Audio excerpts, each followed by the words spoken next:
6 মাস থেকে 5 বছরের কম বয়সী অর্থাৎ 59 মাস, 1 মাস কম 5 বছর সকল শিশুকে ক্রাশ প্রোগ্রাম হামের টিকা প্রদান করা হচ্ছে।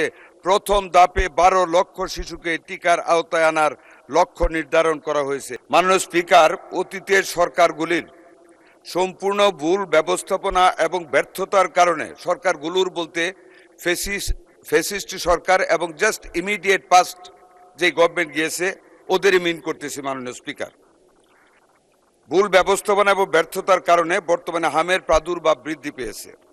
দেশের সর্বশেষ হাম রুবেলার ক্যাম্পেইন 2020 সালের ডিসেম্বরে অনুষ্ঠিত হওয়ার পর দীর্ঘ 5.5 বছর যাবৎ কোনো ক্যাম্পেইন পরিচালিত হয়নি।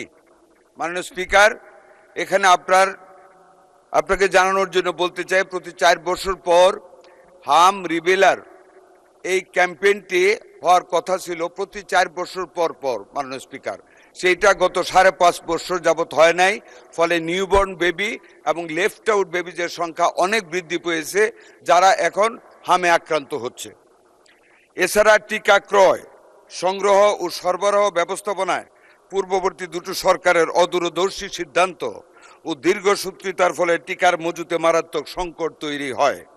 এর পরিণতিতে দেশব্যাপী হামের টিকা সহ আরও 6 ধরনের গুরুত্বপূর্ণ টিকার অভাব দেখা দেয়, যার কারণে বহু শিশু নিয়মিত টিকাদান সেবা থেকে বঞ্চিত হয় এবং সংক্রামক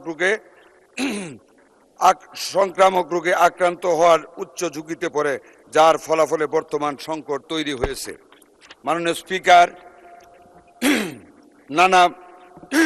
নানা প্রতিকূলতা সত্ত্বেও মাননীয় প্রধানমন্ত্রী জনাব তারেক রহমানের গতিশীল নেতৃত্ব, বিচক্ষণতা এবং পরামর্শে আমরা টিকাদান কর্মসূচি জরুরি ভিত্তিতে এগিয়ে আনতে সক্ষম হয়েছি। আমরা গতকাল 5 এপ্রিল থেকে হামের টিকাদান কার্যক্রম শুরু করেছি। প্রথম ধাপে সারা বাংলাদেশের 18টি জেলা এবং 30টি ঝুঁকিপূর্ণ উপজেলায় জরুরি হাম রিবেলা টিকাদান কর্মসূচি শুরু করেছি, যার মধ্যে 5টি স্পটে আমি সহ আমার প্রতিমন্ত্রী সহ আমাদের কর্মকর্তাগণ আমরা সশরীরে হাজির থেকে আমরা সেই কার্যক্রম শুরু করেছি।